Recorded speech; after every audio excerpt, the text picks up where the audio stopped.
ዳይመንድ ለመስረቅ ይቀባል። ከዛ መጥቶ ሐውልት መስሎ ይቆማል። ኤግዚቢሽን ማዕከል ላይ ከባድ ጥበቃዎች አሉ። ዳይመንዷን ይመለከታታል። ጥበቃዎቹ የተለዩ ናቸው። በጣም ከባድ ነው እና የሆነች ጥቁር ሪሞት ያንቀሳቀሳል። እዛው ሐውልት ነው የሚመስለው። ሰዎቹ አላወቁትም። ከዛ በኋላ በጥቁሩ መስመር ላይ ነው ምኑ የሚሄደው፣ ሪሞቱ ቀስ እያለች የምትሄደው። እንደ ድንገት እየሄደች ወይኔ የወታደሩ እግር ውስጥ ልትገባ ስትል አቆማት፣ አረጋጋት። ከዛ ቀስ ብሎ በሁለት እግሩ መሃል ላይ ሪሞቷን አወጣት። ሪሞቷ ትሄድና ቀስ ብላ ትገባለች ወደ ዳይመንድ ወዳለበት አካባቢ።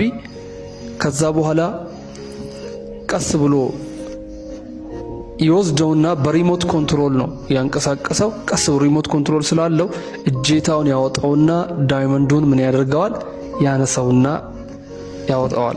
ከዛ ግን ያ ቦታ ባዶ ከሆነ ጥበቃዎቹ እንዳያውቁት ምን ያደርጋል? ፕሮጀክተር ላይት እንዲሰጥ እንትኑ ዳይመንዱ እንዳለ እንዲያስመስለው ያስቀምጣል። ምንም ጥበቃዎቹ አላወቁም። ምክንያቱም ያው ነጸብራቁ ፕሮጀክተሩ አለ። በሽማግሌ መልክ የጽዳት ሰራተኛ ሆኖ ይሄዳል። ፖሊሱ ይጠራጠራል እና ቁም ይለዋል። ቁም ካልቆምክ እገልሃለሁ ይለዋል። ሽጉጡን ያነሳ